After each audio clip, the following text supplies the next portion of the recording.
வீடியோக்குள்ளே போகிறதுக்கு முன்னாடி சேனலை சப்ஸ்கிரைப் பண்ணுங்கள். மறக்காமல் பக்கத்தில் இருக்கிற பெல் பட்டனை ப்ரெஸ் பண்ணுங்கள். வாங்க வீடியோக்குள்ளே போகலாம்.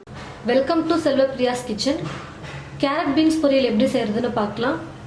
கேரட் 1/4 கிலோ, பீன்ஸ் 1/4 கிலோ எடுத்து நல்லா பொடியாக கட் பண்ணி தண்ணியில் அலசி தண்ணி ஃபுல்லாக வடிகட்டி நான் எடுத்து வச்சுருக்கேன்.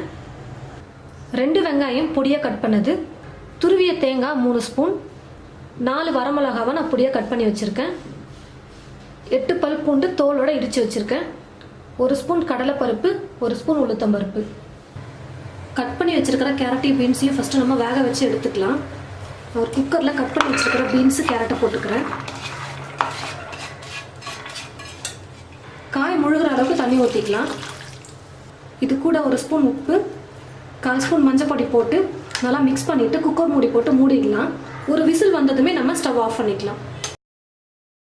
ஒரு விசில் வந்து வெயிட் ஃபுல்லாக குறைஞ்சிருச்சு, காய் நல்லா வெந்துருச்சு. ஒரு விசில் வச்சா போதும். இப்போ நம்ம இதை வடிகட்டிக்கலாம். வேக வச்ச காயை இப்போ தாளிச்சிக்கலாம். ஒரு 4 ஸ்பூன் எண்ணெய் ஆட் பண்ணிக்கலாம். எண்ணெய் நல்லா சூடு இருந்ததும் கடுகு கொஞ்சமாக போட்டுக்கோங்க. கடுகு நல்லா பொரிஞ்சதும் உளுத்தம்பருப்பு, கடலைப்பருப்பு 2யும் போட்டு நல்லா பொன்னிறமாக வறுக்கணும். கடலைப்பருப்பு உளுத்தம்பருப்பு நல்லா வறுந்ததும் பூண்டு போட்டுக்கலாம். வரமிளகா, நான் வரமிளகாவை சின்ன சின்னதாக கட் பண்ணி வச்சுருக்கேன். எல்லாம் நல்லா வறுந்ததும் கருவேப்பிலை, பொடியாக கட் பண்ணி வச்சுருக்கிற வெங்காயம் நல்லா வதக்கிக்கலாம். வெங்காயம் நல்லா வதங்கிடுச்சு. எடுத்து வச்சுருக்கிற பீன்ஸு கேரட்டை போட்டு 1 நிமிஷம் வதக்கினா போதும். ஏன்னா நம்ம ஆல்ரெடி பீன்ஸையும் கேரட்டையும் வேக வச்சுட்டோம், அதனால் ரொம்ப நேரம் வதக்க வேண்டாம். உப்பு ஒரு 1/4 ஸ்பூன் போட்டுக்கிறேன்.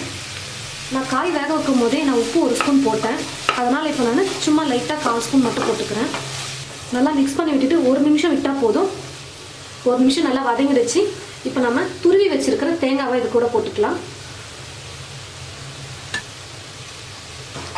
தேங்காவை போட்டு ஒரு 30 செகண்ட் நம்ம நல்லா கிளறி விட்டுட்டு ஆஃப் பண்ணிடலாம்.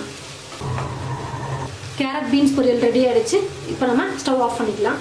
கேரட் பீன்ஸ் பொரியல் ரொம்ப ஈஸியாகவும் ரொம்ப சீக்கிரமாகவும் செய்யக்கூடிய பொரியல் இது. கண்டிப்பாக வீட்டில் நீங்கள் ட்ரை பண்ணி பாருங்கள். ட்ரை பண்ணி பார்த்துட்டு எப்படி இருக்குன்னு கமெண்ட் பாக்ஸில் கமெண்ட் பண்ணுங்கள். மற்றவங்களும் பார்க்கணுன்னு நினச்சிங்கன்னா ஷேர் பண்ணுங்கள். மறக்காமல் செல்வ பிரியாஸ் கிச்சன் சேனலை சப்ஸ்கிரைப் பண்ணுங்கள். தேங்க்யூ.